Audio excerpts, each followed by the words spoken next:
Buenos días a todos. Yo brevísimamente solo para dar la bienvenida a todo el mundo. No hay que preocuparse porque estos papeles son de la persona que me va a suceder el uso de la palabra. Yo no tengo papeles porque es simplemente dar la bienvenida a todo el mundo aquí, a Uria Menéndez. Un año más estamos encantados de continuar con lo que ya es una larga tradición de acoger la presentación del armario del euro y un año más estamos muy honrados de hacerlo así con tantos invitados ilustres y sin más, agradeciendo la presencia de todos, doy la palabra al presidente del ICO, José Carlos García de Quevedo. Hola, buenos días a todos. He traído unos papeles para no salirme del guión y no desarrollar y hablar demasiado del papel del Instituto de Crédito Oficial y de la Fundación ICO. Es un placer darles a todos ustedes la bienvenida y también reconocer la magnífica labor que lleva a cabo el Instituto Español de Analistas. Lola Solana nos acompañará en la clausura y con el Instituto Español de Analistas coeditamos este anuario del euro, que ya vamos por la 11ª edición y que hoy lo vamos a presentar con tres estupendos ponentes: Paula Conte, como secretaria general del Tesoro y Financiación Internacional; Ángel Gavilán, el director general de Economía y Estadística del Banco de España; y Jeromín Zettelmeyer, director de Bruegel, institución europea que también trabaja mucho con el ICO en numerosos proyectos. También quiero agradecer a todos los autores. Voy a mencionar a Enrique Feas, que además es consejero independiente del Instituto de Crédito Especial, y por supuesto a Fernando Fernández Méndez de Aldés, nuestro coordinador y el alma mater de este anuario. Este anuario se presenta hoy en este esquema de colaboración público-privada, que es el ADN del grupo ICO. En el grupo ICO hemos desarrollado una estrategia 2022-2027 integrando las tres entidades y la fundación ICO, que nos acompaña su director Lucinio Muñoz, es una parte fundamental de esta estrategia, que toma como marco de referencia, por un lado, el plan de recuperación, transformación y resiliencia, y por otro lado esa vocación europea que hoy nos trae aquí desde el punto de vista de la Unión Económica y Monetaria, con el marco financiero plurianual de la Unión Europea y actualmente con los fondos Next Generation. Como sabéis, nosotros en nuestra estrategia alineamos la misma con los objetivos de la Unión Europea y del plan de recuperación: crecimiento empresarial, sostenibilidad, tanto verde como social, y digitalización para aumentar la competitividad de nuestro tejido productivo. Y por ello nos configuramos como Implementing Partner de la Unión Europea y vamos a tener un papel fundamental en la segunda fase del Plan de Recuperación, Transformación y Resiliencia. Vamos a gestionar casi 40.000 millones de euros en 5 facilidades ICO-Verde para la lucha contra el cambio climático, empresas y emprendedores para apoyar el crecimiento de las empresas de todos los sectores y todos los tamaños, la facilidad Nestec para fomentar las inversiones en capital riesgo en digitalización, Spain Audiovisual Hub con contenidos digitales y el impulso de la vivienda social para alquiler. Ya estamos bastante avanzados. El pasado 27 de febrero el Consejo de Ministros aprobó un marco paraguas que nos va a permitir implementarlo en las próximas semanas y escasos meses, los convenios con las entidades decisoras de los distintos ministerios, y en la configuración, en esta colaboración público-privada, los intermediarios financieros jugarán un papel fundamental. Aproximadamente entre el 70 y el 75% de estos 40.000 millones de euros se canalizarán a través de intermediarios financieros, 2/3 con bancos y 1/3 con entidades gestoras de fondos de capital riesgo. En esta estrategia y en esta actividad, tanto ICO como banco como Axis, nuestra filial de capital riesgo, juegan un papel fundamental, pero también lo está jugando la fundación. De acuerdo con el marco de referencia, hemos alineado el papel de la fundación con los objetivos estratégicos del grupo ICO, con dos grandes áreas de actuación: por un lado, arquitectura sostenible, y por otro lado, economía y finanzas sostenibles. con una vocación claramente europea, donde el anuario del euro es el ancla de referencia y el centro de nuestra actividad. La actividad de la Fundación se centra muchísimo en la educación y formación financiera, no solo de jóvenes y de determinados colectivos, sino también de las pequeñas y medianas empresas para fomentar su formación en materia de sostenibilidad y en materia de financiación. La sostenibilidad y economía circular es otra área donde la Fundación está trabajando de manera muy intensa, y en la financiación alternativa a través de capital riesgo para acercar distintas modalidades al tejido, al ecosistema de emprendimiento. Y el ancla que hoy nos trae aquí es el anuario del euro, la Unión Económica y Monetaria, que es un referente. No voy a extenderme sobre la estructura y el contenido del anuario porque ya lo harán los distintos ponentes, y sin más quería dar la palabra al coordinador, que va a presentar a los distintos panelistas, y aprovechar para reconocer la magnífica labor que lleva a cabo Fernando, con esa síntesis que nos pone el marco de lo que es el anuario del euro, con una aproximación realista a lo que ha sido el papel de la Comisión, que dentro de poco se enfrenta a las elecciones generales y habrá una nueva Comisión Europea, al Parlamento Europeo. Y, por último, simplemente agradecer a todos vosotros y al Instituto de Analistas y a URIA por su hospitalidad un año más en esta jornada. Muchas gracias, y Fernando, tienes la palabra.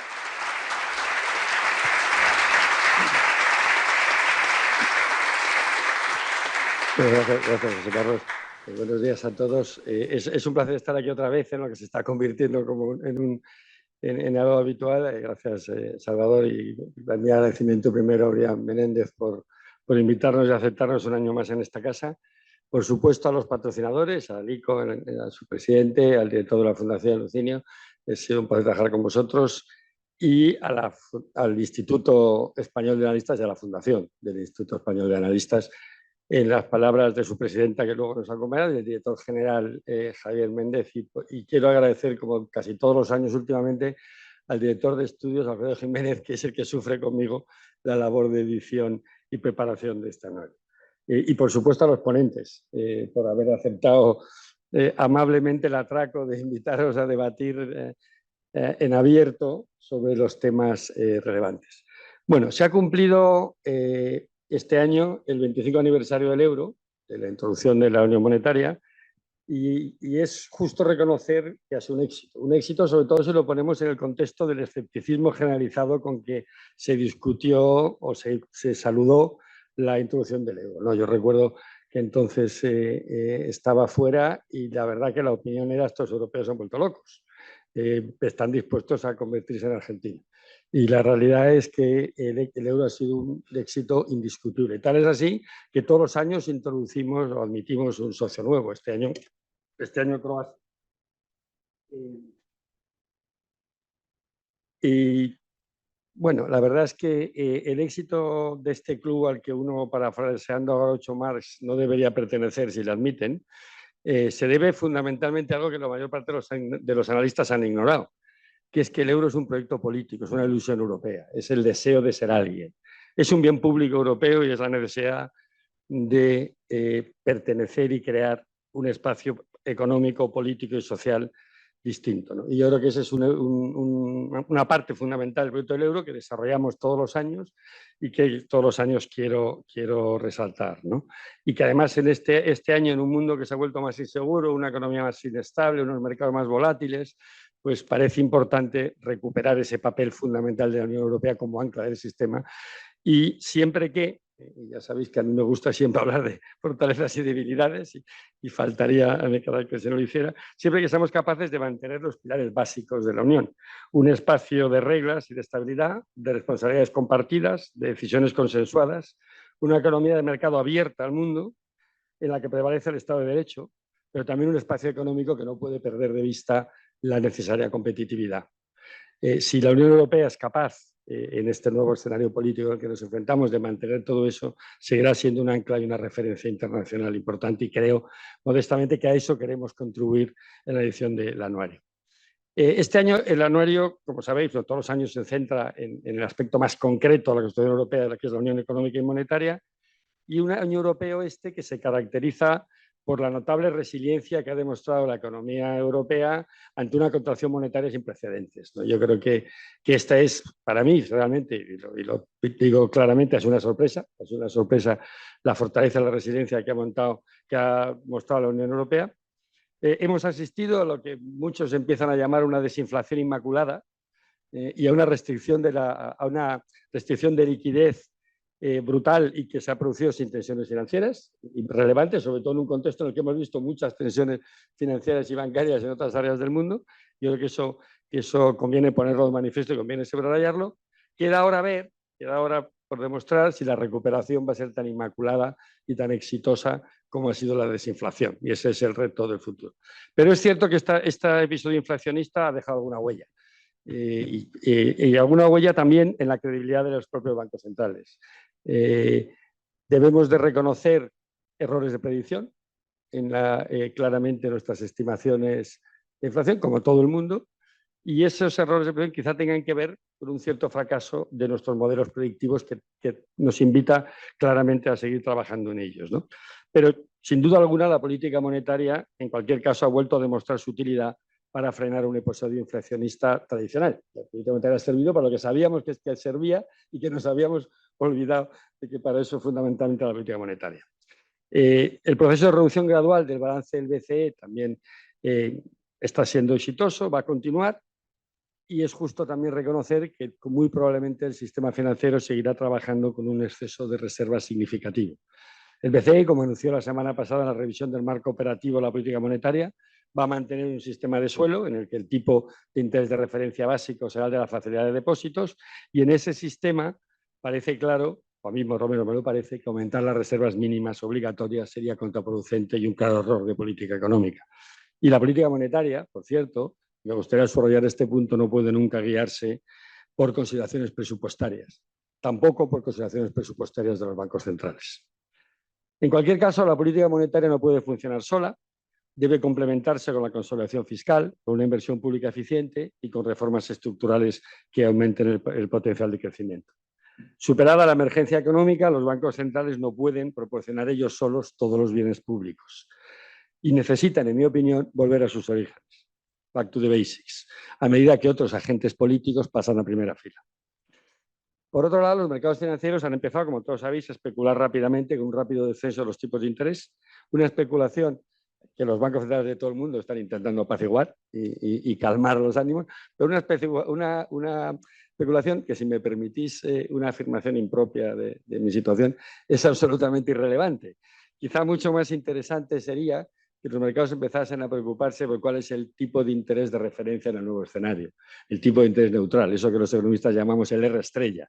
¿Dónde va a situarse? O dicho de otra forma, ¿cuál será el nuevo tipo de interés de equilibrio? Una vez que parece claro que esa idea generalizada de que el tipo de interés de equilibrio tendría a cero, dadas las fuerzas desinflacionistas de la globalización, la digitalización y el envejecimiento de la población, se han visto contrarrestadas por otras fuerzas con la misma, si no superior, fuerza política, como son la gestión de la globalización o la desglobalización, las luchas por la distribución, la transición energética y otras fuerzas políticas y sociales relevantes que están generando un entorno que, en mi opinión, puede volver a ser inflacionista.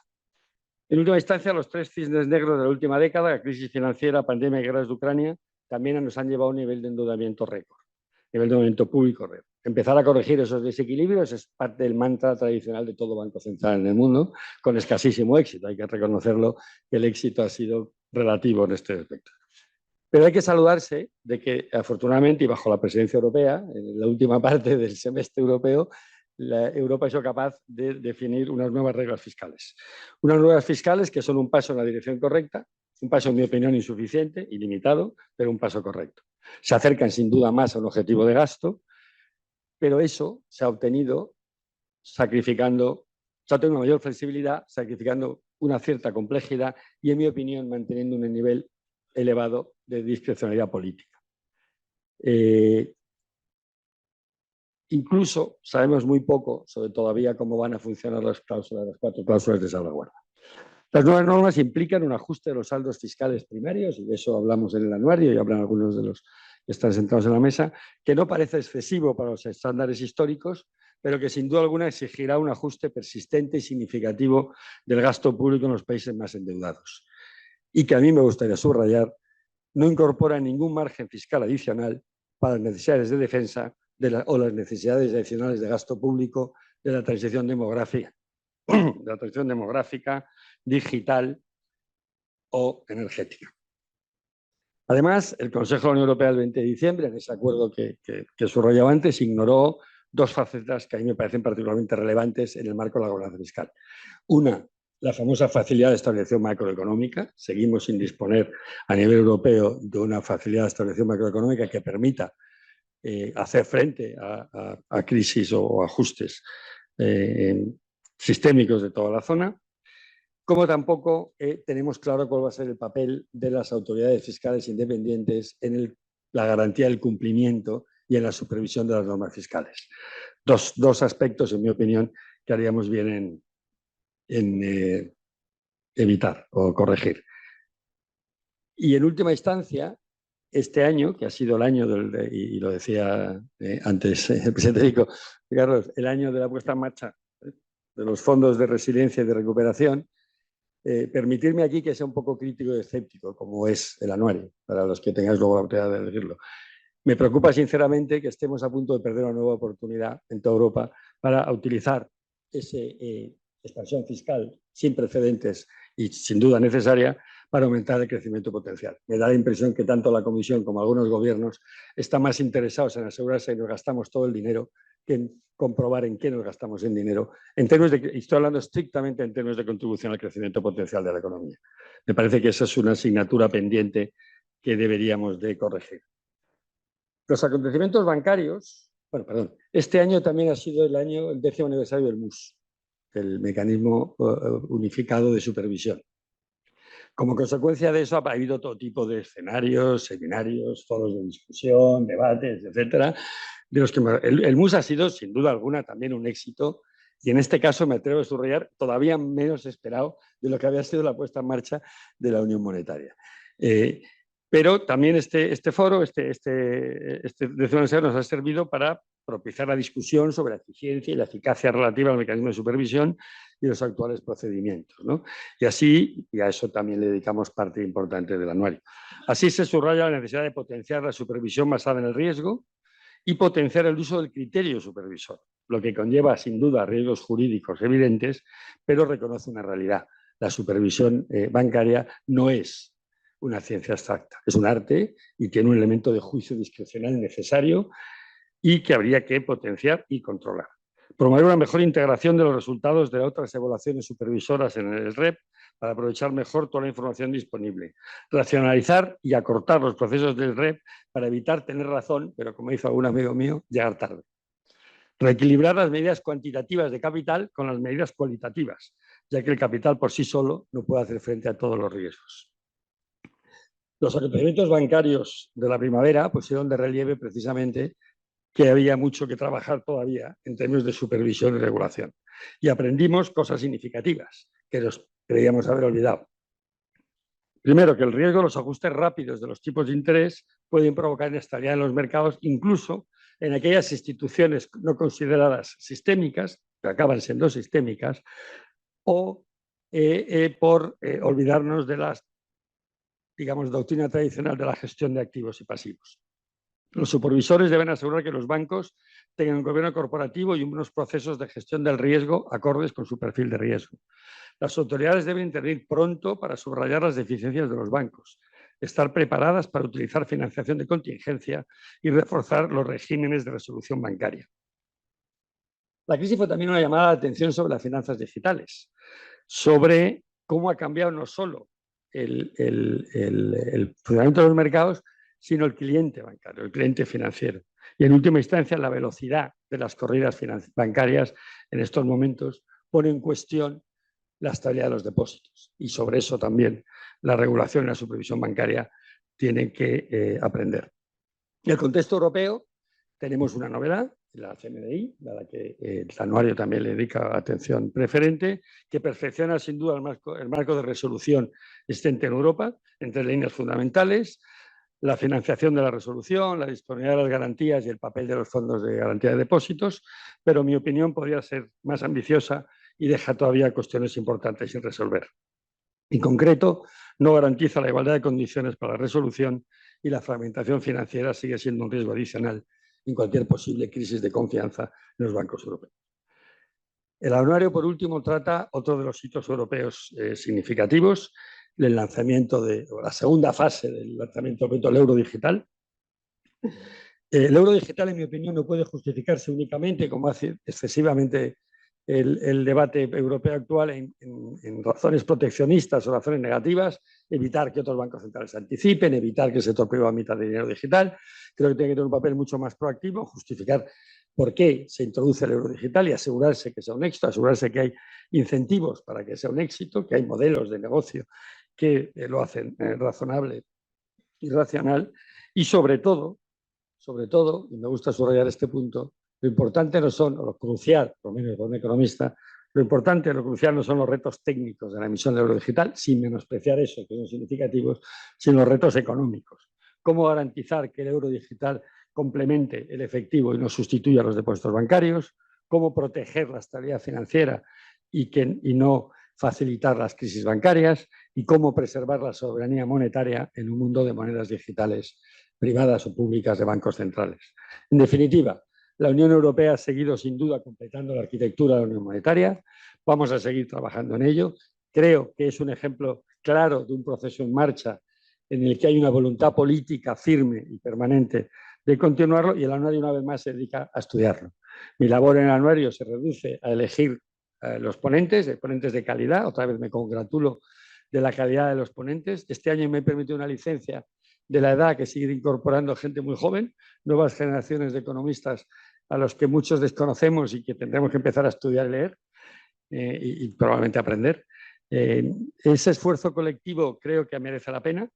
Creo que da como resultado un libro equilibrado, completo, con perspectivas diferentes, desde ángulos distintos, opiniones políticas diversas, posiciones diferentes, y como resultado un libro que solo me queda recomendaros que lo leáis entero. Que mi resumen ejecutivo ha sido calificado varias veces de excesivo, pero también precisamente por eso excesivo corre un riesgo, que es que la gente no tenga el incentivo de leer el anuario. El anuario debe ser leído en su totalidad. Es más, os recomiendo que leáis primero el anuario y luego mi resumen. Pero eso no lo vais a hacer, me temo. Pero en cualquier caso sí tiene una doble lectura. El resumen, el Ejecutivo pretende una imagen del debate político y económico sobre temas monetarios y financieros en Europa, y luego los capítulos específicos sirven para que cada uno profundice en aquellas áreas que os parecen relevantes. Por lo tanto, concluyo recomendando la lectura atenta del libro, dando las gracias a todos los participantes, a todos los patrocinadores, sin duda, a los ponentes, y invitarnos a una mesa redonda que será bastante más interesante que esta homilía impropia de mí que acabo de hacer. Gracias.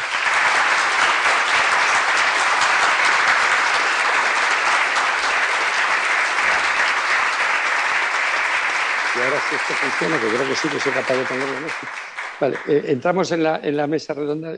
No voy a volver a presentar a los ponentes porque son, yo creo, de sobra conocidos. Solo quiero subrayar la calidad de todos y sobre todo la relevancia en el contexto de lo que vamos a hablar, de economía europea y monetaria.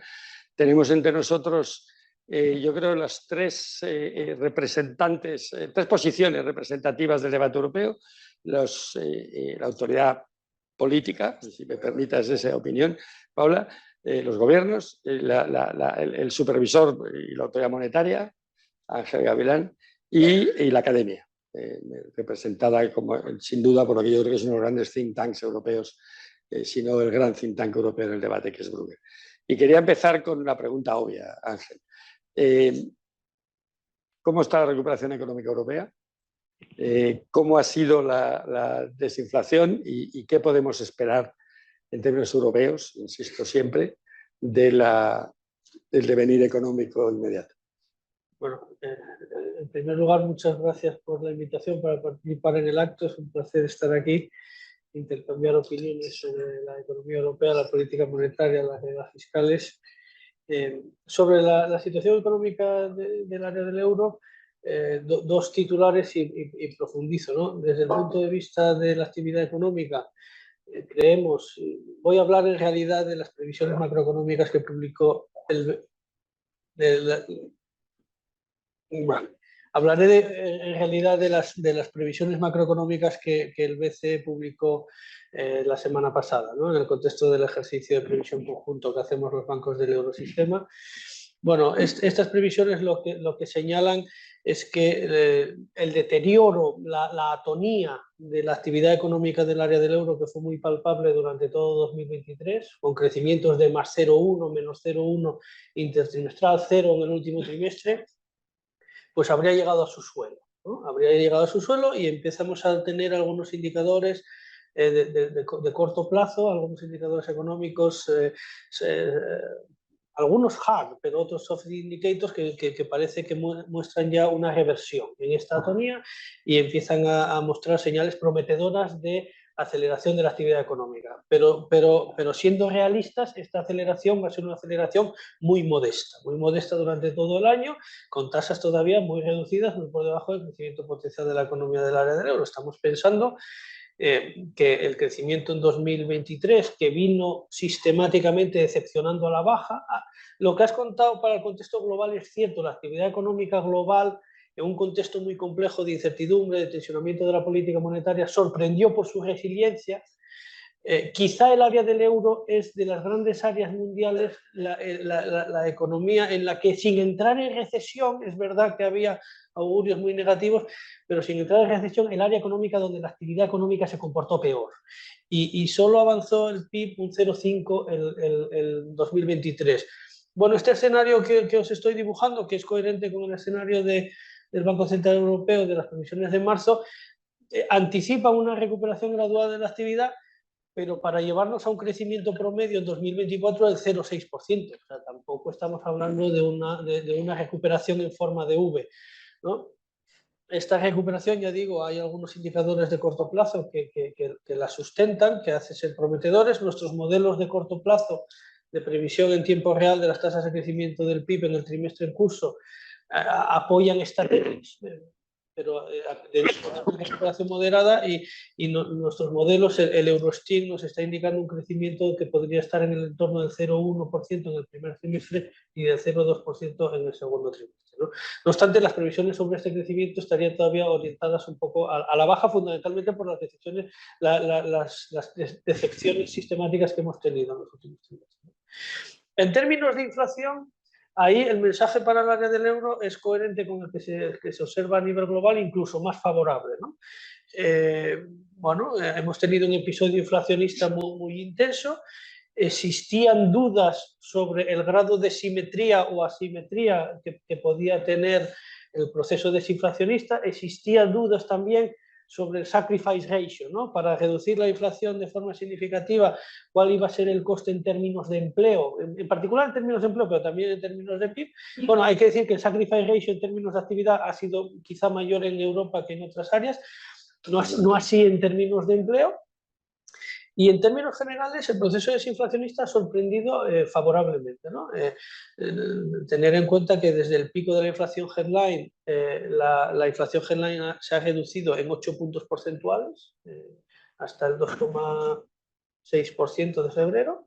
La inflación core, que sabemos todos que la inflación core es más persistente y tiene unas dinámicas más retrasadas, la inflación core se ha reducido también en 2,5 puntos, desde el pico que alcanzó un pico un poco posterior al pico de la inflación general, pero también se está desacelerando incluso la inflación de los servicios, ¿no? Entonces, en los últimos meses, el ejercicio de previsiones que hacemos en el Banco de España, en el Eurosistema, en el BCE, nos está dando confort en el sentido de que si acaso nos estamos equivocando con tasas de inflación más altas de las que luego se acaban observando, quizá con la excepción significativa de febrero, donde la inflación core fue algo mayor de la que esperábamos, y en particular la inflación de los servicios.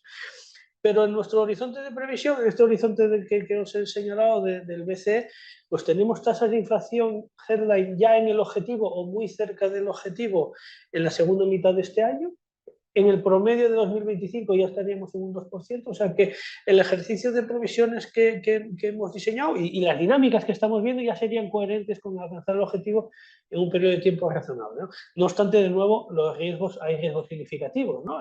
A la baja, porque los precios de la energía y en particular los del gas natural nos están sorprendiendo sistemáticamente en los últimos meses a la baja, pero al alza también, y lo podemos debatir con más detalle,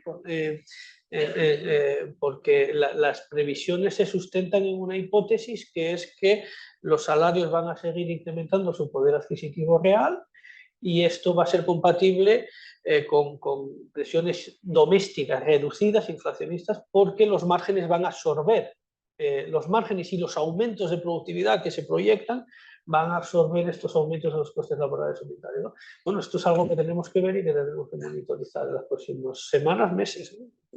Gracias, Ángel. Jeromín, que por cierto habla también español, que pide que le llamemos Jeromín con J, no Jeromín, lo cual aunque creo que es sevillano, o sea que tampoco es que los sevillanos utilicen mucho la J, pero bueno, en cualquier caso, como digamos, habéis trabajado mucho en Bruegel el tema no solo en el anuario, sino en general el tema de la política fiscal europea, ¿no? ¿Cuál es, en tu opinión, el papel que tiene que cumplir la política fiscal en Europa en este nuevo escenario de, llamémosle, suave recuperación y inflación contenida? Perfecto. Bueno, primero, muchísimas gracias por invitarme, muchísimas gracias por el apoyo, por manejar el anuario y muchas gracias a Lucinio y a la Fundación ICO. Este tema de Jeromín es Don Juan de Austria. No, en serio, es un apodo de Don Juan de Austria, que era hermanastro de Felipe II. Solo existe un Jeromín, históricamente, que es este, y es indudablemente, bueno, entre español y alemán, igual que yo.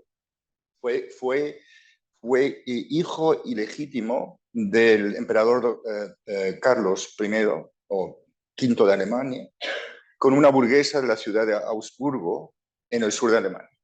Pero estuvo aquí, en Madrid, en la corte. Esto para aclarar la J.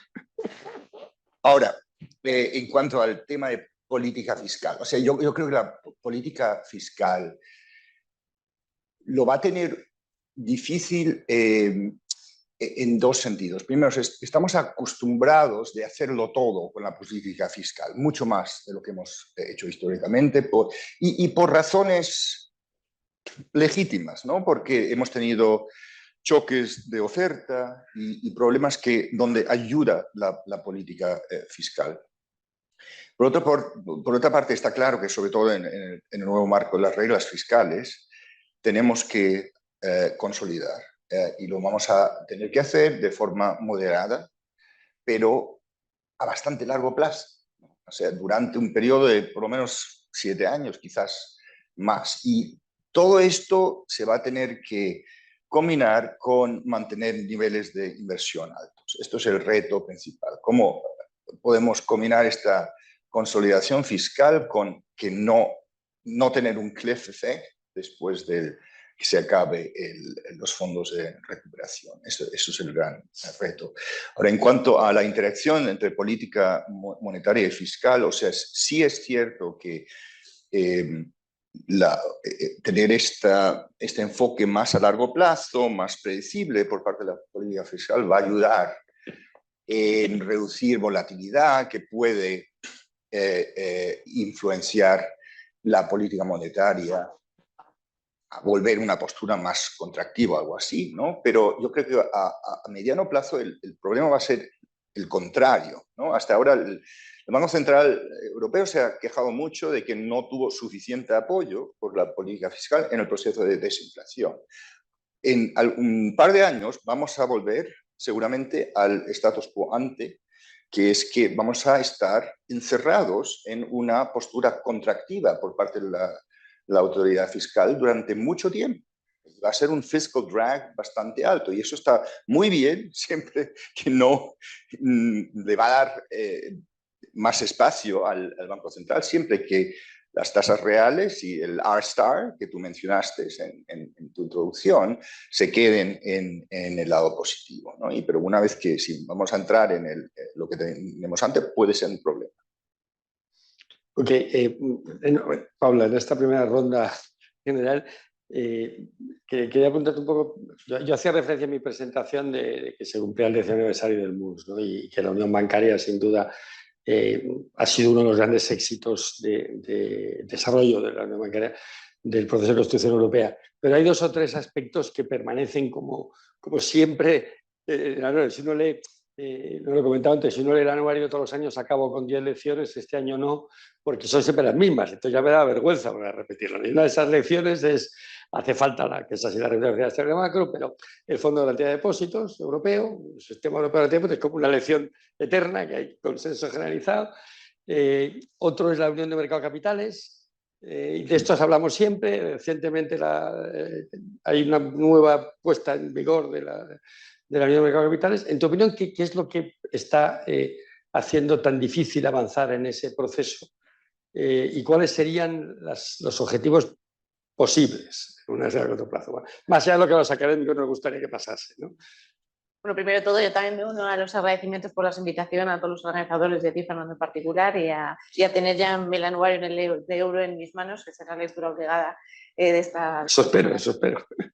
Bueno, me comentabas del hito extraordinario que es la creación del MUS, yo añadiría también la del MUR, ¿no? Que sí, vamos sin a celebrar duda. el año que viene. La verdad que son en el momento, en la historia de la zona euro, junto con la creación del euro, yo diría de los momentos más relevantes, y que además pone de manifiesto que en la Unión Europea en momentos de crisis sabemos llegar a acuerdos muy complicados que a priori parecerían difíciles de alcanzar, ¿no? Porque de hecho no en un par de años, en la crisis de deuda soberana que parecía que acababa la zona euro, pues en un par de años se crearon 2 autoridades centrales que ahora ya están en Frankfurt y en Bruselas, ¿no? Respectivamente, plenamente operativas, implantadas, trabajando en plena coordinación con las autoridades nacionales competentes y contribuyendo de forma, como decías también, de forma muy relevante a este fortalecimiento y resiliencia en el sector bancario que también ha capeado el temporal de los últimos años de pandemias, guerras y demás eventos, ¿no? En cuanto, a pesar de todos esos ambiciosos avances iniciales, es verdad que luego, en la siguiente década, pues no hemos visto ningún avance en el sistema de garantía de depósitos y en el expediente, que es muy parecido, el de la Unión de Mercado de Capitales. Y si me preguntas por qué, yo, seguro que hay multitud de razones, ¿no? Pero yo creo que parte es un poco por lo que veníamos diciendo antes de que ha sido la demostración de acuerdos en crisis, ¿no? Que en la Unión Europea, para bien o para mal, se avanza siempre en momentos de crisis y cuando vemos un poco, nos vemos al borde del precipicio, ¿no? Y los grandes avances históricamente hemos visto en la pandemia con la emisión de bonos conjuntos, lo hemos visto con el MUS y con el MUR, y de alguna forma, pues una vez que se llegó a la recuperación económica, pues después de 2014, pues va perdiendo fuelle todo el impulso del sistema de garantía de depósitos. Y en cuanto a la Unión de Mercado de Capitales, pasa también un poco esa misma sensación, que siendo absolutamente vital para reducir la brecha de competitividad con Estados Unidos y tener mercados de capitales más profundos y líquidos, cuesta mucho trasladar esa urgencia y dramatismo, ¿no? A que, como puede ser una pandemia, ¿no? Y yo creo que eso es un poco el lastre que tiene, ¿no? Sin perjuicio de que luego también hay otra razón, y es que en el caso de los depósitos, pues muchas veces son depósitos nacionales, ¿no? La mayor parte de las entidades tienen depósitos de las personas que viven en ese mismo país. Y en el caso del mercado de capitales hay muchas competencias de largo arraigo jurídico, de 200 años de tradición jurídica, que hacen que a nivel político sea muy difícil alcanzar acuerdos cuando estamos hablando de eso, de mutualizar riesgos que todo el mundo percibe como riesgos exclusivamente nacionales y que no le afectan de forma directa, ¿no? Pero la verdad que es una de las debilidades de la unión bancaria, porque a pesar de que la gente pueda tener ese entendimiento, ¿no? Lo que tenemos ahora mismo es que los depositantes de la zona euro están protegidos en distinto grado en función del país en el que están, ¿no? Y no solo eso, sino que hay una anomalía a la hora de tomar decisiones, porque tenemos decisiones que se están tomando a nivel europeo sobre la viabilidad de una entidad que te lleva a resolución o a liquidación, y eso tiene implicaciones directas sobre los fondos de garantía de depósitos y los soberanos que están detrás, y sin embargo, pues las decisiones no se están tomando al mismo nivel, ¿no? Y eso es algo que desde luego hay que corregir y que esperamos que sea una prioridad de un nuevo ciclo legislativo, ¿no? La revisión del marco de gestión de crisis que apuntabas ya da un paso un poco tímido pero importante en la creación de SERIs, ¿no? Dándole la oportunidad al FUR, una vez que ya se ha agotado el 5% de límite que tenía anteriormente, para entrar también a asumir pérdidas y recapitalizar para proteger los depósitos de cualquier entidad resuelta, ¿no? Con lo cual de ahí de alguna forma ya se ha creado el SERIs, pero es un tema que está siendo pues también conflictivo y es un expediente complejo que veremos cómo evoluciona en las próximas semanas, pero vamos, si no me equivoco, el Parlamento Europeo está votando hoy o en los próximos en los próximos días. En la presidencia belga está intentando también llegar a un acuerdo, pero en cualquier caso los trílogos están ya para el siguiente tipo legislativo, o sea que nos tendremos que quedar todavía esperando un tiempo más. Bueno, gracias, Pablo. Es evidente que Pablo todavía no ha dejado el gorro director del FROP, de esta resolución, pero es verdad y ha subrayado una omisión evidente en mis palabras, que es también el MUR-ETF, sin ninguna duda ha sido un éxito y uno de los grandes hitos en la construcción bancaria. Por supuesto, podéis rebatiros entre vosotros. Si alguno quiere comentar algo sobre la situación económica tan no sé cómo es, lo que se me ocurre llamarlo no debo decir, la situación económica tan tristemente buena, ¿no? Porque al final hay una recuperación de birria, porque vamos a crecer muy por debajo de cualquier nivel deseable, ¿no? Con una sorpresa inflacionaria positiva si las cosas no se tuercen, ¿no? La famosa debate de la última milla, ¿no? Pero bueno, no sé si queréis comentarlo, porque a mí me gustaría que esto no fuesen, siempre insisto en esto, no me gustaría que fuesen monólogos sucesivos, sino que fuese un cierto debate, ¿no? Y sobre reglas fiscales hay mucho que decir, ¿no? Bueno, ya tú, Jeromín, lo has obviado. Pero... Sí, yo en realidad tengo una pregunta para Ángel. O sea, mencionaste que las fuerzas que habían reducido el crecimiento en Europa el año pasado básicamente ya no estaban. Y en cuanto al choque de oferta, esto es obvio. En cuanto al impulso contractivo de política monetaria, quizás es un poco menos obvio. O sea, tú piensas que la contracción monetaria ya fue efectiva en el año pasado y que esto ahora no hay que preocuparse mucho, porque si fuera así tampoco tenemos que bajar los tipos de interés, ¿no? O sea, es un poco, ya, hay una tensión entre esto. Bueno, a ver, lo que nos dicen los modelos es que el impacto de la política monetaria pues tarda entre un año, año y medio, 2 años, ¿no? Dependiendo del modelo en alcanzar su pico en la actividad bueno, en este caso del área del euro, ¿no? Las últimas estimaciones que tenemos y que hemos estado discutiendo dirían que el pico del tensionamiento de la política monetaria sobre algunas variables de actividad importantes sería en el último trimestre del 2023, principios de 2024. Entonces, parte de la recuperación que estamos proyectando en este horizonte 2024-2026 vendría porque a partir de ya los próximos trimestres ya es un alivio. Aquí tomando, por supuesto, las previsiones de los mercados en cuanto a la evolución futura de los tipos de interés, ¿no? Pero el tensionamiento de la política monetaria, el impacto de ese tensionamiento sobre la política monetaria ya sería gradualmente cada vez menor, habría pasado ya ese piso. Ángel, ¿tienes alguna opinión? ¿Tenemos algún criterio sobre el R estrella, el R-star? ¿Dónde pueden ir razonablemente los tipos? Lo cual no quiere decir que luego el BCE te vaya a hacer caso, ya que quede claro, y es una opinión totalmente personal, ¿no? Pero ¿dónde pensamos? Bueno, porque si esta pregunta lo hubiéramos hecho hace un año, hubieras dicho casi todos que cercano a 0 o 0,5, ¿no? Hoy yo creo que ya es difícil sostener que el R estrella esté en 0,5. Y me parece un tema muy relevante porque tiene que ver con lo que también decía Jeromín de si la política monetaria va a ser... Porque me ha parecido intuir, Jeromín, lo que tú decías, que tiene el miedo que la política monetaria sea especialmente contractiva en un ciclo europeo en el que la política fiscal ya va a ser necesariamente contractiva. Me ha parecido entender ese miedo, ¿no? Y eso tiene que ver con cuál es el... Uy, se me caen los papeles, esto leo hoy. Lo que tiene que ver con el R. Yo no quiero desactivar tu pregunta, ¿no? pero déjame que te dé mi visión honesta. No hay nada como tener amigos en la mesa redonda. Pero creo que es importante que, no sé, al menos transmitir mi opinión. Yo creo que deberíamos estar alineados, pero transmitir mi opinión, ¿no? El R-estrella es un concepto muy interesante. Y, insisto, conceptualmente muy interesante, muy útil para entender la posición cíclica de la política monetaria, muy interesante para entender el equilibrio estructural entre el ahorro y la inversión, pero es un concepto inútil. No, me alegro que digas eso porque lo dice el anuario del año pasado. O sea, que no quiero decir inútil, pero un concepto poco útil para la implementación práctica en tiempo real de la política monetaria.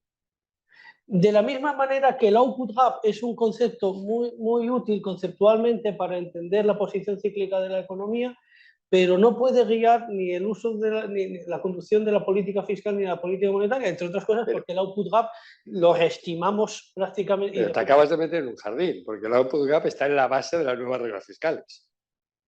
Bueno, Bueno, ya no. ¿Cómo que ya no? O mucho menos. ¿Cómo que ya no? A ver, explicarme por qué ya no, porque yo, si tú miras la lista de criterios discrecionales sobre los que se fijan esas trayectorias óptimas de gastos estructurales, sí, no sé sí, qué. ya entraremos en esto, sí.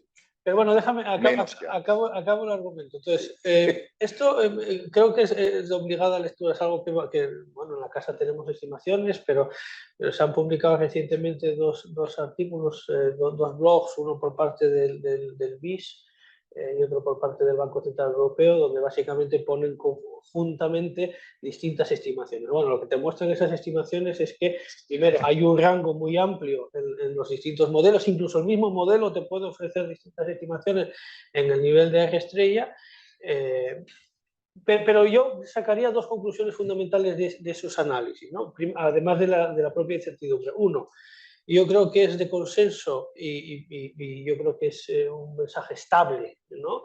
Robusto, que el equilibrio estructural entre la oferta de fondos y la demanda de fondos, entre el ahorro y la inversión, en las últimas décadas ha llevado a un descenso secular del eje estrella.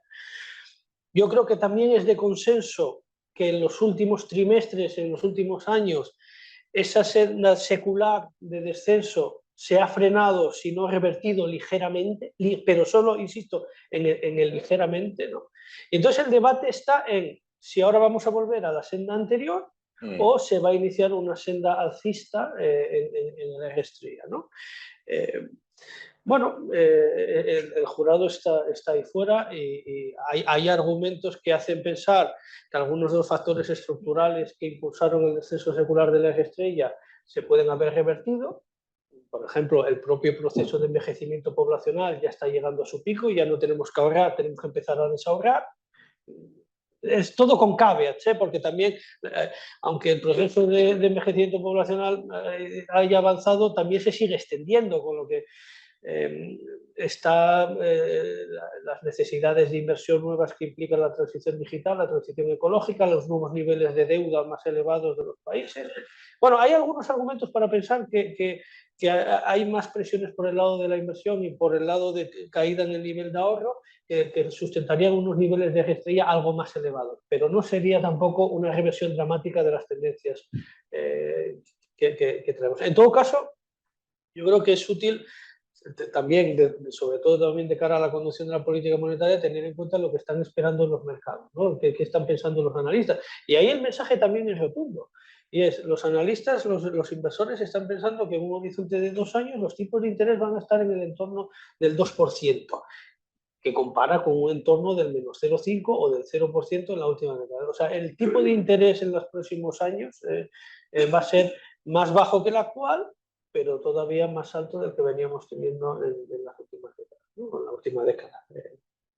Pero bueno, el debate es interesante conceptualmente. Los economistas solemos llegar muy tarde dentro de 10 años diremos dónde está el tipo de interés de equilibrio ahora, ¿no? Pero yo no lo sobreenfatizaría, sobre todo desde un punto de vista práctico y de implementación de la política.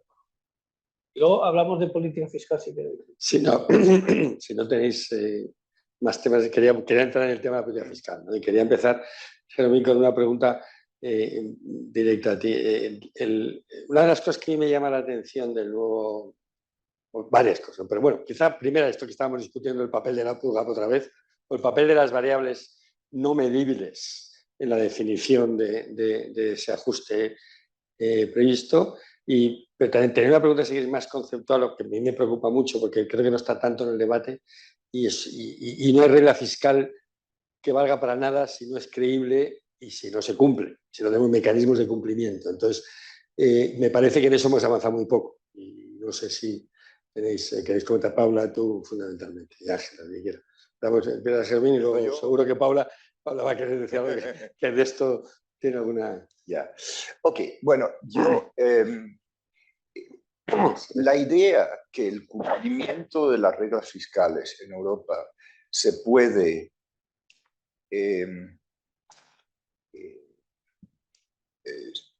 ¿cómo se dice? Enforce. Imponer. Buena pregunta. Imponer, exacto. Se puede imponer a través de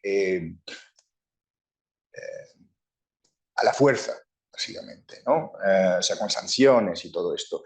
Esto nunca ha funcionado y no puede funcionar, porque tenemos autoridades fiscales soberanas, ¿no? Y tenemos el accountability nacional, ¿no?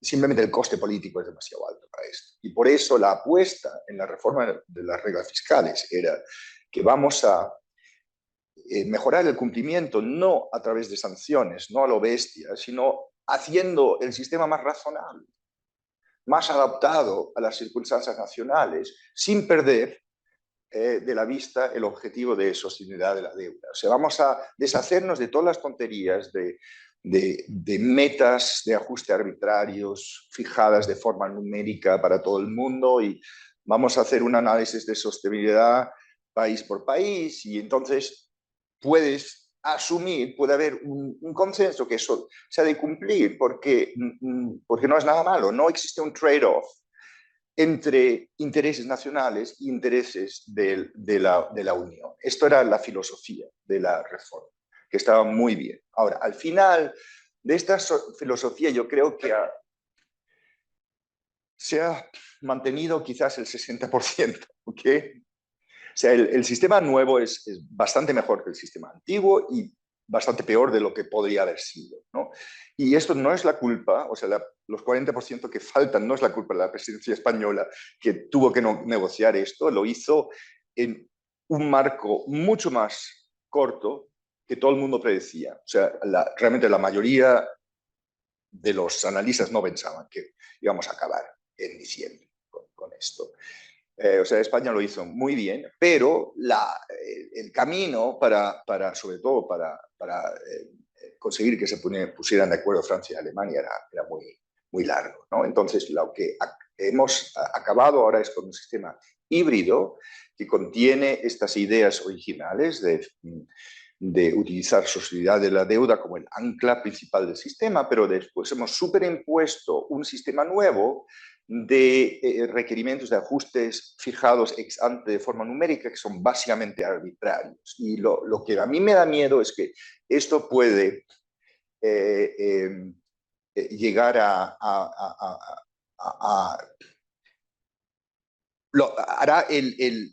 que puede crear la lógica original de esta reforma, ¿no? que era el ownership, ¿no? O sea, lo que yo espero es que los países distingan un poco el ownership de la idea original y ownership de estas metas numéricas, ¿no?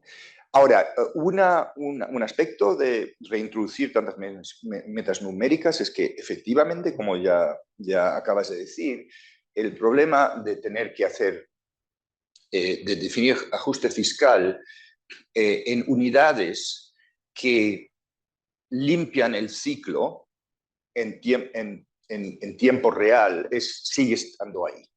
No está ahí en la parte que tiene que ver con sostenibilidad de la deuda, porque esos son metas de ajustes sobre 4 o 7 años, donde el ciclo no tendría que tener ningún papel y también sigue preservando esta mejora fundamental, que es que la meta operacional será ahora, ¿cómo lo dices? Net Expenditure Targets, en el gasto, la senda de gasto neta o algo así, o sea, donde se excluye la influencia cíclica, no por un ajuste econométrico, sino simplemente por fijándose en ciertas líneas del presupuesto que no tienen influencia cíclica ni tampoco de los gastos de interés, ¿no? O sea, estas cosas que se han preservado. O sea, es mejor, mucho mejor haber hecho esta reforma que no haberla hecho, porque si no sería un caos. El sistema antiguo simplemente no se podía haber aplicado ya. Lo que más siento es, quizás, aparte de este tema filosófico y del ownership, es el tema de inversión. O sea, la Comisión y todos, el Consejo, está muy orgulloso que tenemos un sistema que da fuertes incentivos a reformas e inversión, porque si consigues proponer un paquete convincente de reformas, te dan más tiempo para el ajuste, ¿no? De 4 a 7 años. Es un incentivo muy fuerte porque baja el ajuste año por año. Por ejemplo, en España, lo que se baja de... Los números están en el anuario. De quizás 0,7 o algo así a 0,5, ¿no? Algo así. Pero, por otra parte, el sistema lo hace muy difícil cumplir los requerimientos, sobre todo por el lado de la inversión, para que den esta extensión, porque tienes que mantener el nivel de extensión alto más allá del RRF. Y también, si estás en el régimen del déficit excesivo, el procedimiento del déficit excesivo, si quieres subir la inversión, no te perdonan el ajuste mínimo del 0,5 del PIB, ¿no? O sea, si lo quieres, y en realidad tenemos que subir la inversión, tienes que hacer un ajuste adicional para compensar. Y estas cosas se podrían haber hecho mejor.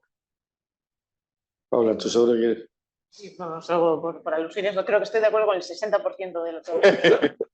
Pero no, seguro con mucho más, ¿no? Porque obviamente ningún acuerdo es perfecto, pero yo sí que creo que hay que poner en valor el hito tan relevante también que es eso de las reglas fiscales y el hecho de que sean más simples y más transparentes, aunque luego en el fondo del cálculo hay una variable operativa única, como decía Jerónimo, Sí. que es la senda de gasto, que es lo que permite también controlarlo, ¿no? Y al final el control fácil también hace que una regla sea mucho más transparente y a la vez pues, aumenta el incentivo para cumplir, ¿no? Eso yo creo que es claro. Al final, el consenso generalizado era que el error del pasado, ¿no? Había sido que la inversión siempre fuera la víctima de todos los ajustes y fuera, ¿no?, un recorte dramático, ¿no? Y que había que buscar el equilibrio entre la reducción gradual de la deuda y a la vez el impulsar la inversión y el crecimiento, ¿no? Y ese ajuste gradual que puede ser hasta 7 años siempre y cuando se lleven a cabo reformas. Yo creo que, aunque creo que es lo que más te refieres como discrecionalidad política, yo creo que también es importante destacar el hecho de que efectivamente las reglas hacen los cálculos en base a un análisis muy profundo de las circunstancias específicas de cada país y hay una participación y una apropiación por parte de los gobiernos de esa senda de ajuste y de ese plan, ¿no? Eso también yo creo que refuerza enormemente la credibilidad, los incentivos y la posibilidad de que se vaya a ajustar a esas reglas que tienen efectivamente unas salvaguardas, pero porque todo buen acuerdo siempre tiene que incluir un equilibrio, ¿no? Yo creo que sí que estas reglas permiten un carácter más contracíclico de la política fiscal y van a liberar el espacio fiscal para llevar a cabo inversiones, aunque, como es un tema que creo que hemos sacado también todos, está claro que toda la inversión necesaria, y que tú apuntabas también en tus palabras, para llevar a cabo la transformación digital y verde, pues no puede ser solo con finanzas públicas, ¿no? Y de ahí la importancia de movilizar inversión privada y de que en el conjunto de todo el esfuerzo que hay que hacer dentro de Europa para mejorar la competitividad hay una parte importantísima que sea movilizar la inversión en los ahorros de todos esos europeos que ahora mismo están en depósitos para financiar la inversión productiva y de alguna forma eso compatibilizar con el hecho de que las inversiones públicas pues tienen ciertas limitaciones. Estoy intentando no polemizar en exceso, pero no me puedo resistir el tema fiscal. Pero no quiero ocupar todo el debate del tema fiscal, pero sí quiero hacer dos matizaciones. Contra la idea esta del ownership que parece satisfaceros a todos, no te pongo la lógica del freerider, ¿no? Porque claro, el que uno sea propietario de un ajuste que no quiere hacer, lo que lleva normalmente es a que no haya ajuste.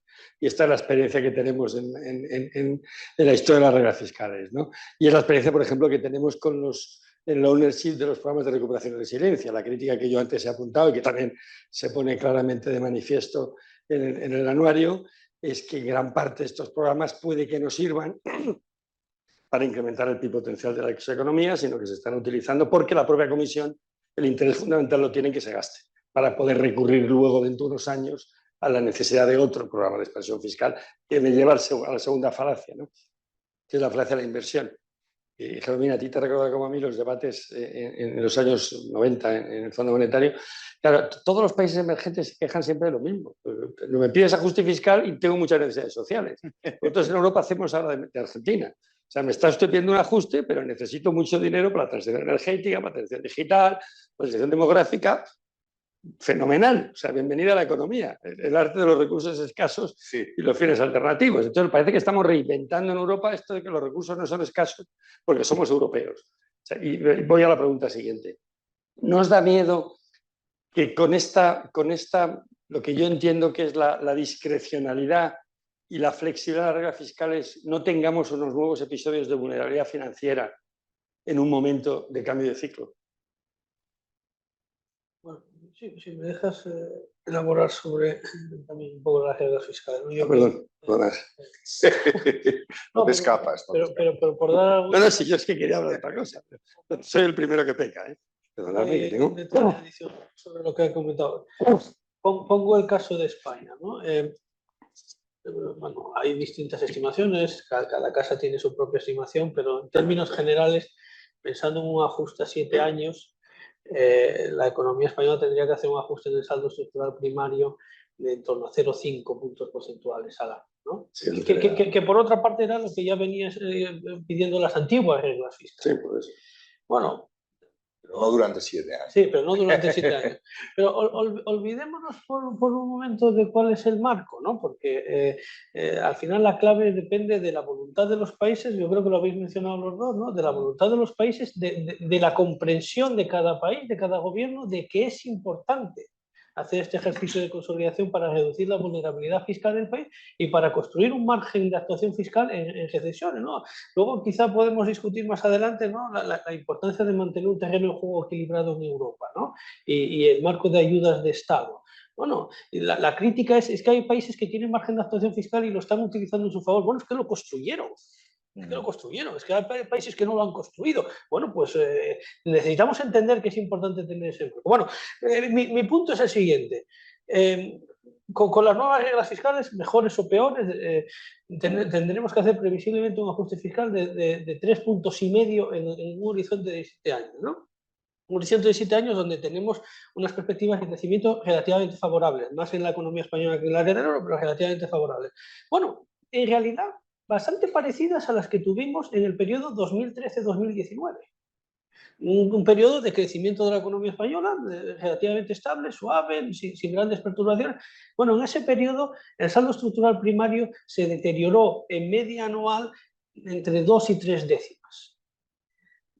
Bueno, y teníamos reglas fiscales que nos pedían un ajuste de 5 décimas. Entonces, lo más importante es, y de esto dependerá la credibilidad de las reglas, es cómo los países hagan un uso positivo del ownership, cómo la Comisión Europea implemente las reglas y exija el cumplimiento de esos compromisos.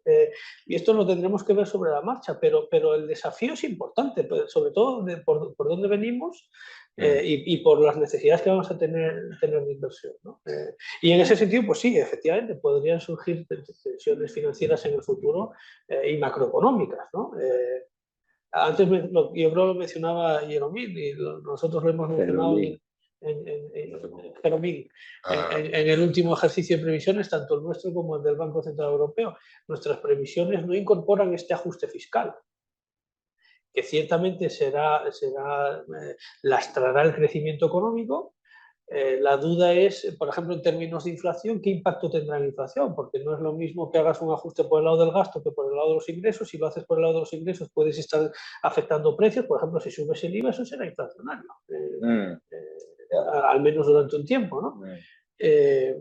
Bueno, entonces los efectos sobre la inflación no lo sabemos, pero previsiblemente van a tener un lastre sobre el PIB, tanto español como europeo. Bien, como una vez más, como el más alemán de todos los representantes de esta mesa, me gustaría incidir en el tema del free rider versus ownership, que habéis obviado elegantemente, pero bueno, vamos a pasar, dejar el tema fiscal porque no quiero, tenemos 10 minutos aproximadamente más, y no quiero no tratar otro tema que es evidente y que es fundamental en el anuario también, que es todo el tema de la crisis financiera de marzo en Estados Unidos, Europa, y lo que implica y las lecciones en términos de supervisión y resolución, ¿no? Y me gustaría que diésemos una vuelta a ese tema. O sea, ¿qué hemos aprendido de esta crisis? ¿Qué fragilidades? Quizás, o sea, el anuario tiene un artículo muy interesante de lecciones para Estados Unidos, ¿no? En general para el mundo, pero que quizá podríamos intentar aplicarnos en España. ¿Qué vemos ahí que tenemos que aprender para Europa? Empezamos por ti, Jeromín. Y luego para de esto, Paula. En serio, sí. Nada, yo encantada, pero bueno, yo creo, bueno, muchas de las lecciones creo que las has apuntado, ¿no? Es lo rápido que pueden ser las crisis de liquidez y lo abruptamente que salen de repente los depósitos en un mundo en el que hay redes sociales que pueden coordinar a miles de agentes que tienen la posibilidad de hacer transferencias desde el teléfono, ¿no? Y que en una misma tarde, como apunta el anuario, nos hagan 40.000 millones de euros de una entidad en una tarde. Yo creo que esa es una lección muy importante. En cuanto a la lección sobre qué hay que hacer con las entidades, yo creo que en realidad, como creo que también decías, realmente no nos lo hemos aprendido, sino que lo hemos recordado, ¿no? Sí. Que los bancos, pues independientemente de su tamaño, por el hecho simplemente de tener depósitos, pues tienen una naturaleza muy especial, tienen implicaciones sobre la estabilidad financiera y tienen un potencial efecto contagio que pueden generar y que hace absolutamente necesario que se gestionen de una forma particular, tanto en la vida como en la muerte, ¿no? Y en la vida es fundamental pues una rigurosa normativa bancaria y una muy estricta supervisión, y en el caso de la Unión Europea, donde hemos visto que el sector bancario no se vio afectado por el contagio, pues como todos sabéis, con algunas matizaciones para tener en cuenta la proporcionalidad en función del tamaño de las entidades, se le aplica a todas las entidades por igual los requisitos de capital de la directiva y del reglamento, que son absolutamente necesarios para efectivamente poder gestionar los riesgos y la actividad de las entidades para no poner en peligro ni exponerse en exceso y protegerse de turbulencias donde a lo mejor no se están haciendo las mismas medidas, ¿no? Y en muerte, ¿no? Que es un poco dramático, pero ¿no? On concern, ¿no? Se dice en inglés, pues lo importante es tener... Es más elegante, pero es lo mismo. Pues está claro que lo que hace falta es un procedimiento administrativo que permita a las autoridades actuar con rapidez y contundencia para hacerse con la entidad, recapitalizarla, venderla y todo lo que sea necesario, ¿no? Y eso es lo que persigue precisamente el marco de resolución en la revisión del marco de gestión de crisis también para las entidades medianas, ¿no? Yo creo que una de las lecciones que sí que nos enseña el caso de Credit Suisse y de Silicon Valley, donde bueno, hablamos de entidades pequeñas pero que son muy grandes en comparación con las europeas, es que realmente la mejor solución siempre es la venta, ¿no? Que al final, que también como las autoridades de la resolución, pues tienen que estudiar todas las posibilidades, ¿no? Pero a lo mejor la venta de Credit Suisse ¿no? rompió el mito de que las entidades grandes no se venden, ¿no? Y que al final el hecho de que haya un comprador que puede dar la credibilidad y la liquidez a una entidad resuelta, pues es clave, ¿no? Y por eso pues, todo lo que sea desarrollar el marco para facilitar esas ventas con financiación que ofrezca garantías, ¿no? Como fue el caso de la crisis financiera española, o para las entidades más pequeñas, ¿no? Que el Fondo de Garantía de Depósitos también pueda poner dinero además del FUR, pues es absolutamente fundamental para protegernos de cualquier tipo de tensión futura, ¿no? Especialmente en Europa, donde tampoco tenemos fuentes ilimitadas de liquidez. Claro, pero en ese tema es verdad, eso hay un punto que me parece particularmente importante, que es la financiación de la resolución, ¿no? que es el tema del que estamos hablando ahora. Y ahí Europa sigue sin tenemos la famosa propuesta de utilizar el MEDE, pero ahí está, o sea, está parado, ¿no? ¿Y eso qué futuro tiene? Va a seguir parado porque es una gran debilidad. O sea, en algún momento lo que nos falta precisamente es, nos hemos puesto de acuerdo que había que hacer esto y no lo hacemos. Entonces lo que estamos invitando a la especulación, de alguna manera, ¿no? ¿Y eso va a estar abierto durante mucho tiempo? ¿Hay alguna posible alternativa de remediarlo? Porque es un país, si no recuerdo mal, el que está parando el tema, ¿no? Y vuelvo al tema de las sanciones y del ownership, ¿no? O sea, y no hay nada que hacer para evitar que un país paralice un proyecto europeo. No hay sanciones posibles. Esto es un juego de palo y zanahoria. La política es esto y la regulación y supervisión pues es parte de esto, ¿no? Perdóname que sea así de directo, porque si no se me escapan todos esto, ¿no? Aquí empezamos a hablar y nadie... O sea, no hay nada que hacer. No me veo por las caras que ponéis todo. Bueno, el problema creo es que el próximo paso tendría que ser una combinación entre crisis management y deposit insurance, que es lo que está en las 4 letras del CMI, pero no existe institución que lo haga, ¿no? Y entonces, en el momento que entras en el deposit insurance, tienes este problema casi insuperable político. Pero efectivamente la resolución, o sea, yo creo que deberíamos pasar de esta visión de tres elementos del sistema, resolución, supervisión, insurance, a 2, ¿no? O sea, tenemos una supervisión, en la supervisión hemos ganado, o sea, la supervisión salido mejor en realidad de lo que pensábamos, ¿no? Porque no estábamos muy seguros si este sistema híbrido con influencia nacional... Déjame que te matice, es algo mejor de lo esperado, pero permanecen todavía grandes elementos de discrecionalidad nacional. Sí, pero no han conseguido afectar la calidad de la resolución. O sea, es menos problema que... Bueno, no sé, yo no soy experto en esto. No, tenemos un problema. Yo me permito colegas. decirlo claramente, que es un tema que está el elefante en la habitación, estos temas. Tenemos un sistema bancario que sigue dominado en muchos países por entidades fuera del mercado, no sujetas a la disciplina del mercado. Sí. Por entidades públicas de esta. Y esto afecta claramente al regulatory forbearance o a la protección nacional de los sistemas bancarios. Y lo dejo ahí, que quizá no es un terreno. Seguimos con sistemas nacionales y eso es un problema, pero no creo que sea la culpa de la gobernanza, de la estructura de gobernanza del SSM. En absoluto, totalmente de acuerdo. Bueno, y lo que tendríamos que hacer es combinar the Insurance y Resolution Function en una entidad fuerte, y este último paso es muy difícil.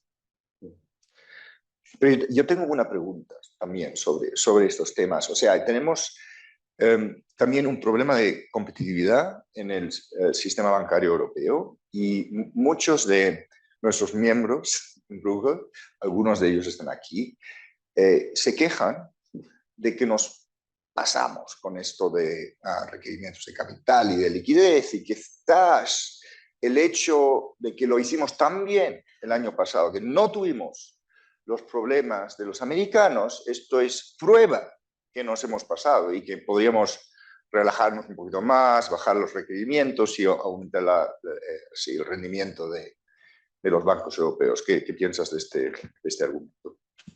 El supervisado siempre se queja. ¿Es prueba de que nos hemos pasado o prueba de que lo hemos hecho bien y por eso no hemos tenido esos problemas? Sí, pero igual lo podríamos haber hecho un poquito menos y darles un poquito más. No, yo no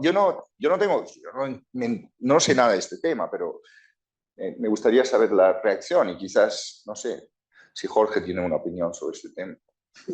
Otros. Bueno, yo me voy a abstener por razones evidentes en este tema. Vamos, todo es normativa también, también es un proceso de aprendizaje, ¿no? Y se va revisando y tuneando, ¿no? Por decirlo coloquialmente, la normativa para efectivamente ver cómo va afectando, ¿no? Yo creo que el diálogo tiene que ser continuo y abierto para ver si efectivamente dónde está realmente afectando la actividad y dónde... Una cuestión que yo, para debatir en un foro exclusivamente dedicado a ello, ¿no? Creo que algo ya lo habéis mencionado. Uno de los mayores retos a futuro de la economía europea y también de la economía española es entender lo que le pasa a la inversión. Ahora, parte de la debilidad de la inversión puede venir del contexto geopolítico internacional, muy complejo, muy incierto, puede tener que ver con la burocracia en general para tramitar prácticamente cualquier proyecto. Puede que ver también con los mayores requisitos de capital, liquidez, la mayor prudencia que se ha exigido a los bancos europeos, y que eso puede estar condicionando en una economía como la europea, que es muy bancarizada y donde todavía no se ha desarrollado estas fuentes de financiación alternativas, puede estar condicionando la inversión. Yo creo, de nuevo, el jurado está ahí fuera. Cuando preguntamos a las empresas en distintas encuestas, tenemos la encuesta, por ejemplo, hablo ahora de la economía española, ¿no? Tenemos la encuesta de BAE que hacemos a 6.500 empresas cada trimestre, les preguntamos cuáles son los principales factores que limitan su actividad. Bueno, el acceso a la financiación, las condiciones financieras a las que se enfrentan, es un factor que limita la actividad para menos de un 20% de las empresas españolas, que es el mismo porcentaje de empresas que contestan que en un contexto como el actual, donde la economía española está creciendo 5 veces más que el área del euro, encuentran problemas por el lado de la demanda. Que pensaríamos que no hay problemas significativos por el lado de la demanda. Cuando en la Banking Lending Survey o la EPB en la economía española les preguntamos a las empresas, bueno, en la EPB contestan los bancos, ¿no? Contestan los bancos en nombre de las empresas. Vemos cuáles son las necesidades de inversión que tienen las empresas. Los bancos dicen, es que las empresas me vienen a pedir financiación para circulante. y para existencias y circulantes. No me vienen a pedir dinero para inversión. No es que yo no tenga dinero para dar, es que no me lo vienen a pedir para eso, me lo vienen a pedir para otras cosas y yo se lo doy para lo que me lo piden, ¿no? Pero cuando en la SAFE, que es otra encuesta que se hace a nivel europeo, a las empresas esta se hace a las empresas pequeñas, específicamente a las empresas pequeñas, pues se ve que está aumentando el porcentaje de créditos rechazados, de solicitudes de créditos rechazadas.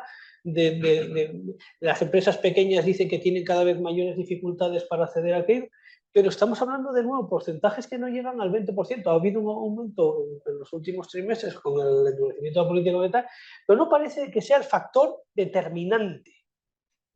Esto siempre hay un debate y para eso los economistas también dedicamos décadas si los factores que están condicionando ahora la evolución del crédito son de oferta o de demanda. No parece que sean de oferta, no parece o que no se... pero bueno...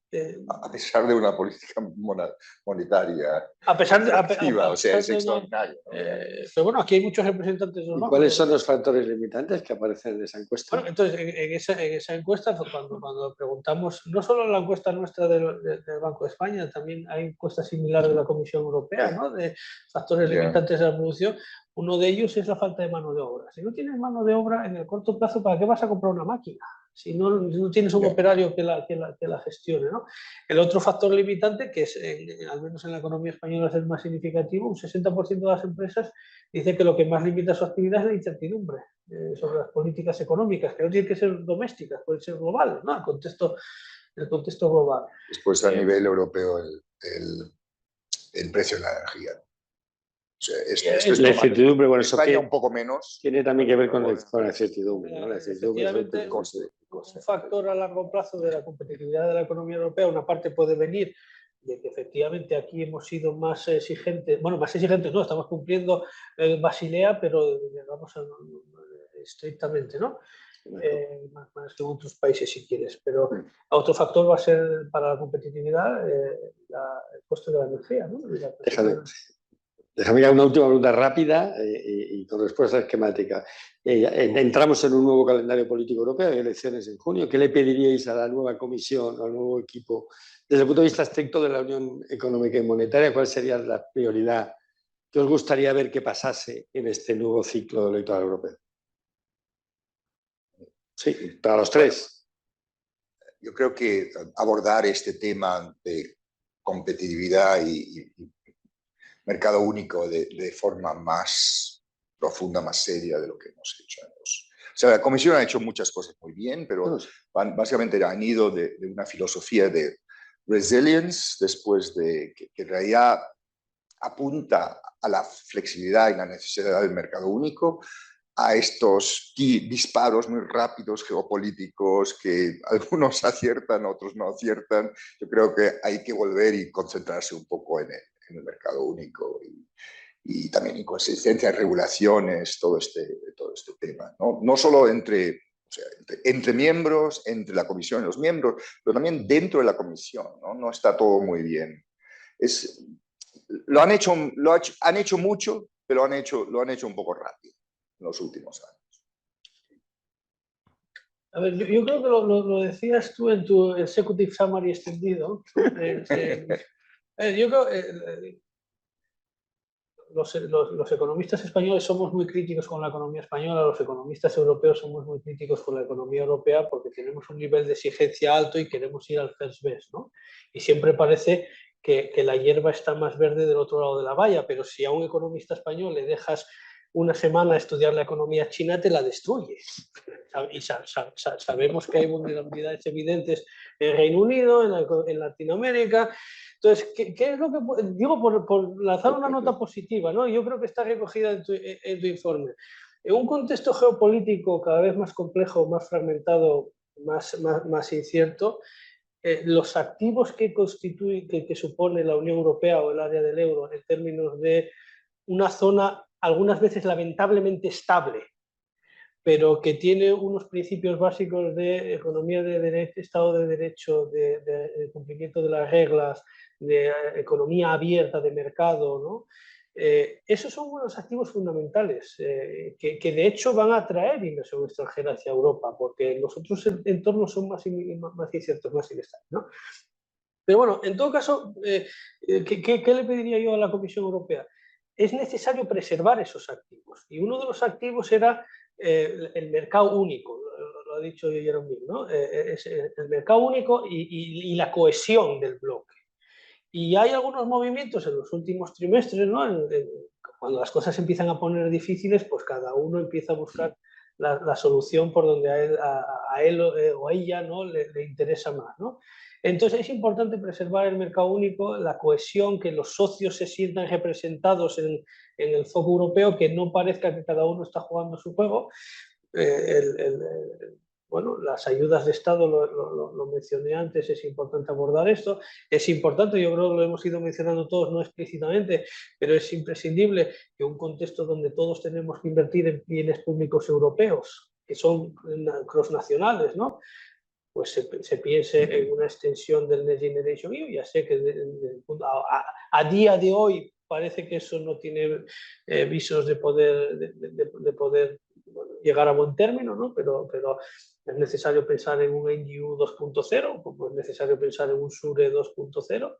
Pero sobre todo es la idea de cohesión, de mantener el bloque unido, y solo se puede mantener el bloque unido si todos pensamos que estamos jugando en el mismo terreno de juego. Y luego, pues, parte para llegar a esto, palabras estas grandilocuentes de que podemos avanzar en la Banking Union, en la KPI, yo creo que ya, pero... Bueno, Capital Markets Union sí podemos avanzar, deberíamos avanzar. Deberíamos avanzar. La semana pasada en el BCE publicamos un documento también insistiendo. Pero esto pasa, igual que en el ámbito fiscal, por seguir cediendo soberanía. Yo creo que nos ha funcionado bien hasta ahora estas cesiones paulatinas y progresivas de soberanía, y creo que deberíamos seguir. Paula. Yo poco más que añadir a lo que ya se ha dicho, ¿no? De sobre todo que la prioridad sea la competitividad en todas sus vertientes, de unión bancaria, unión de mercado de capitales, y que sea la Comisión que sea valiente en cristalizar eso, ¿no? Esas grandes palabras que hemos utilizado siempre en medidas más concretas, y en concreto pues se puede pensar un instrumento de emisiones conjuntas o algún tipo de capacidad central fiscal, ¿no? Tanto para el lado de la estabilización económica como para inversiones. Esperemos que sea una de las prioridades del momento. Bueno, muchas gracias. Yo comparto prácticamente todo lo que habéis dicho en esta última fase, en esta última pregunta, sobre las grandes prioridades europeas. Y me quedaría con una expresión que habéis dicho los tres implícitamente, ¿no? Este invento de Europa ha funcionado bien, necesitamos aumentar el papel de Europa en el mundo, y eso exige plantear cesiones adicionales de soberanía.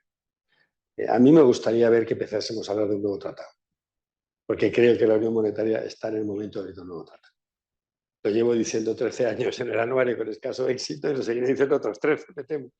Pero creo que si no, estamos empezando a jugar, tú lo decías antes de alguna manera, ¿no? De una manera un poco incoherente, porque cada uno tira de su lado para remediar la crisis inmediata, y al final lo que queda es una arquitectura, un traje desproporcionado, ¿no? Creo que deberíamos de centrar el problema. Pero bueno, oye, no quiero ocupar más porque ya vamos 5 minutos tarde sobre el horario prometido. Y queda, antes de cerrar esta sesión, le quería dar la palabra a Lola Solana, que nos acompaña, la presidenta del Instituto Español de Analistas y en parte responsable del... Me dice, no tenemos tiempo para el público, porque me habéis metido prisa. Yo encantado que el público... Dice, ¿tenemos 5 minutos? Sí, ¿puedes aguantar 5 minutos más? Dejamos... Vale. No, sí. Oye, yo encantado. Sí, vosotros tenemos tiempo para 2 preguntas. ¿Alguien tiene? Si no tiene, mejor. Ahí hay una. Ahí tenemos una. Jorge, ¿tú no puedes? ¿Por alusiones no puedes? Ambrosio. Sí. ¿Qué tal? Buenos días. Interesante todo lo que habéis hablado. Con respecto a las reglas fiscales, yo soy partidario de que las reglas fiscales existan, aunque no se cumplan al 100%, y en particular en países emergentes también. Pero en este marco de nuevas reglas fiscales y de horizonte temporal de 7 años, la pregunta es, ¿ustedes ven que vamos a volver al 60% de deuda sobre el PIB? No. ¿O no? Esta respuesta sí que tiene una respuesta muy rápida. Y además, Algunos países. Alemania ninguna está posibilidad. No, los que ya están, pero los demás ninguna un posibilidad. poquito por eso. Bueno, pero el objetivo no es llegar al 60%. Explícitamente lo que se plantea es que después de esos 7 años tengas una clara senda descendente sostenible, ¿no? Que eventualmente te lleva al 60%, pero en ese sentido yo creo que las reglas han sido más sensatas y más coherentes, no pedir imposibles, ¿no? Lo mejor, en realidad, una de las cosas mejores de esta regla es que este número de 60, que tiene muy poca justificación económica, es casi irrelevante. O sea, lo único que hace los 60 es que te libra, si estás por debajo, te libra de ciertos requerimientos que otros que están por encima de 60 aún tienen. Pero no añade nada, no es una meta fija y no lo debería ser, ¿no? Y el haber conseguido reconciliar básicamente la racionalidad económica con el tratado es un gran avance. Los 3% es... La única razón por la que se mantiene el 60% es porque está en el tratado y no se puede cambiar. O sea, vamos a ser realistas de una vez. Fijaros que la cláusula de salvaguarda es reducir 0,5 puntos de PIB cada año, a 7 años está a 3,5 aritméticamente. Mira dónde estamos y mira la posibilidad de llegar a 60. Más preguntas. Hay una ahí.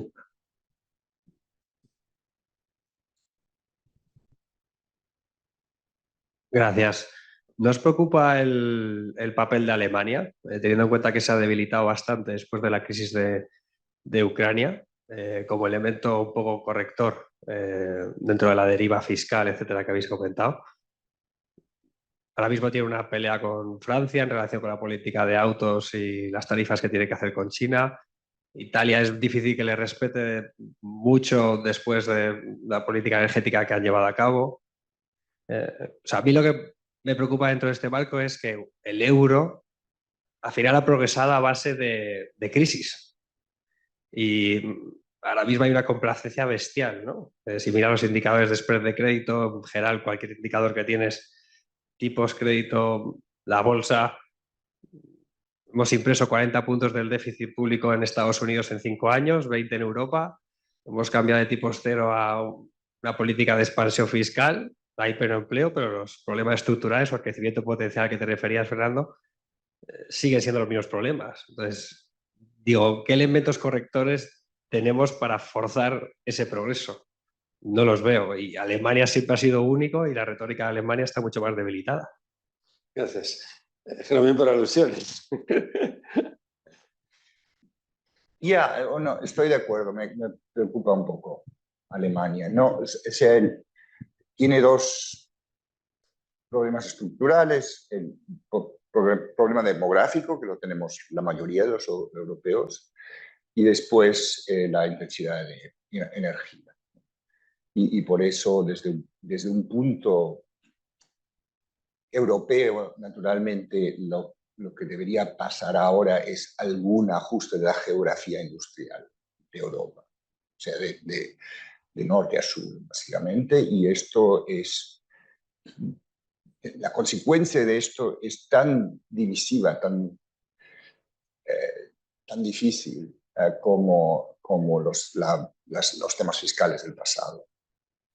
Y esto puede ser un problema para la cohesión europea y, por lo tanto, yo creo que, aunque es un tema que no se podrá evitar del todo, lo primero que tenemos que hacer es una unificación del mercado de energía, sobre todo de electricidad, una mejor coordinación de inversiones, de fuentes de electricidad renovables, tener más comercio de electricidad dentro de Europa para explotar la ventaja comparativa de los países, ¿no? O sea, que no cada uno haga su pequeño plan nacional, sino europeizar esto. Y esto lo haría menos costoso y haría el sistema más estable para todos. O sea, esto es algo que no tiene este efecto divisivo. Después, la adaptación de la geografía industrial veremos hasta qué punto no necesitaremos.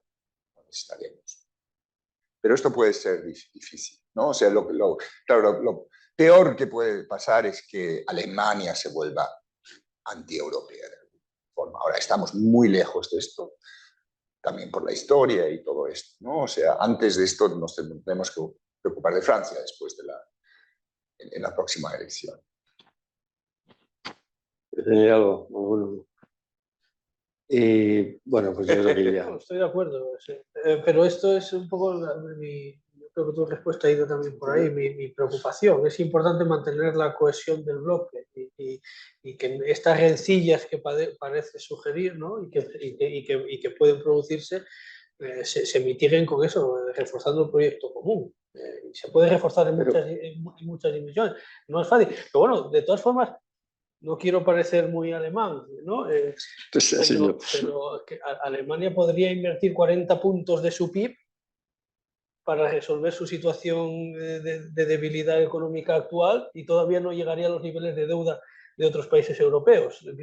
Este es el reto, fíjate, yo iba a subrayar. Lo que pasa es que Alemania es coherente con sus reglas fiscales. Yo iba a subrayar precisamente este punto, ¿no? O sea, imaginemos un escenario en que las prioridades alemanas se vuelven domésticas, fundamentalmente, y lo cual no es descartable un escenario de dificultades crecientes internas económicas y políticas, y que por lo tanto decida que o bien incumple ella las reglas fiscales y dice yo también juego a freerider, o decide que no las va a cumplir, ¿no? Yo creo que ese es el reto para mí que tú señalas de la cohesión. O sea, el reto es como una unión, en el caso de la unión bancaria y monetaria es evidente, que pivotaba fundamentalmente sobre la credibilidad que te daba Alemania y sobre el papel que Alemania está dispuesta a jugar de financiador del sistema. No nos engañemos. Cómo eso se rompe en un entorno económico diferente en el que ese núcleo tiene serias debilidades económicas y políticas a futuro.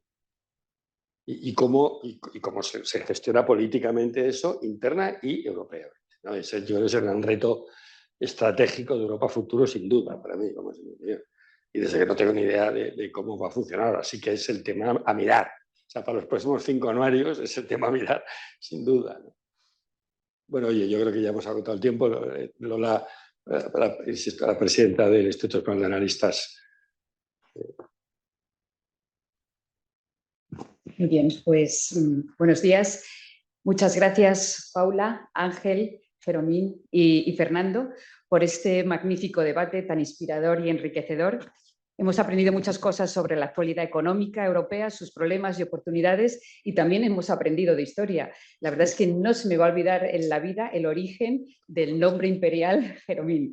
Me ha parecido interesantísimo. Habéis cumplido perfectamente con el objetivo que en el Instituto Español de Analistas queríamos conseguir con el anuario del euro.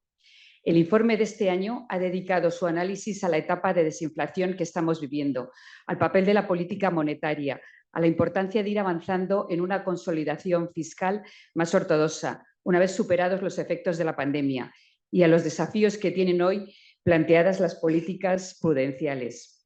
Todo ello lo habéis tratado hoy y desarrollado en el debate de una manera extraordinaria. A mí me ha llamado mucho la atención, Ángel, que las decisiones de inversión por parte de los empresarios se paran por incertidumbre.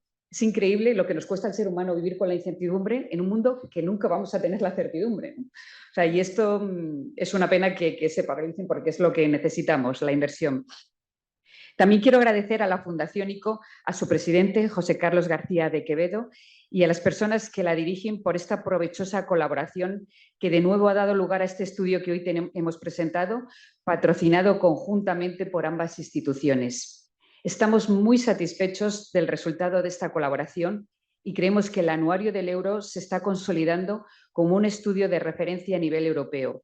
Y esto es algo que constatamos continuamente por el eco que recibimos en las presentaciones que realizamos. Para nosotros son muchas las razones que nos han llevado a continuar con este proyecto de carácter anual con la Fundación ICO, coincidiendo además con un periodo de gran importancia para la moneda única. El objetivo que nos planteamos en cada edición es poner a disposición del lector las novedades que se han producido en el último año en el ámbito europeo, en la unión monetaria, fiscal, económica y política, señalando los aciertos, las limitaciones y también sus posibles insuficiencias. Defendemos desde hace varios años la importancia de la moneda única para nuestro país y nuestro firme convencimiento de las ventajas que aporta, a pesar de las disciplinas que también imponen. Este principio nos ha llevado a desarrollar una larga actividad de publicaciones que tienen como centro de atención la configuración y el desarrollo del euro y de la unión monetaria y sus efectos sobre nuestra vida cotidiana. Seguimos creyendo que es necesario explicar la unión monetaria y sensibilizar sobre sus implicaciones. Con demasiada frecuencia el proyecto del euro se da por sentado, pero aún debe entenderse y mejorarse. Esta es la tarea asumida a lo largo de este informe con el objetivo de garantizar su sostenibilidad.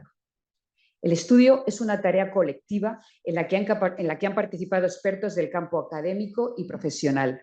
A todos ellos, muchos nos acompañan hoy aquí, les quiero transmitir mi agradecimiento y felicitación por el excelente trabajo realizado y por su dedicación y apoyo a esta iniciativa, especialmente a Fernando Fernández, que ha dirigido este estudio y que ha realizado una gran tarea de producción y coordinación del trabajo que hemos presentado.